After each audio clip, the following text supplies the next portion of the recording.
Hello everyone, আসসালামু আলাইকুম। Welcome back to my channel. আশা করি সবাই অনেক ভালো আছেন আর আল্লাহর রহমতে আমিও আলহামদুলিল্লাহ ভালো আছি।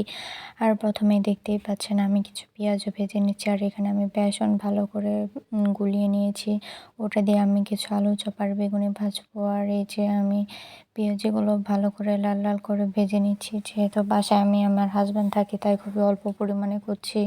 আর এখানে কিছু আলু চপ আমি ভেজে নিচ্ছি। আলু চপগুলো আমার বেশি ফুলেনি, কারণ আমি খুবই অল্প পরিমাণে তেল দিয়েছি, যেহেতু রোজা থেকে অল্প পরিমাণে তেল খাওয়া ভালো। আর যেহেতু প্রতিদিনই ভাজা পোড়া খাওয়া হয়, এটা স্বাস্থ্যের পক্ষে তেমন একটা ভালো না, আর রোজার মধ্যে না খেলে ভালোও লাগে না। আর এখানে আমি কিছু বেগুনি ভেজে নিচ্ছি।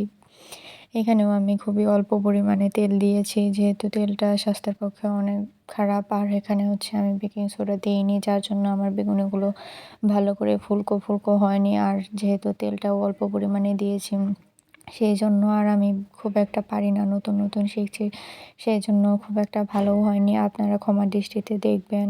আর কে কীরকমভাবে বানান সেটাও আমাকে কমেন্টের মাধ্যমে জানাবেন।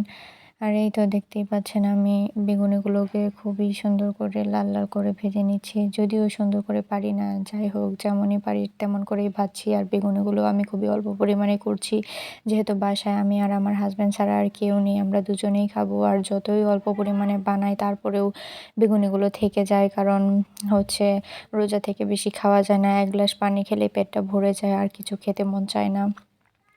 আর তারপরে এখানে আমি কিছু ছোলা ভেজে নিচ্ছি, এগুলো কালকেরটা, সেটাই আমি গরম করে নিচ্ছি।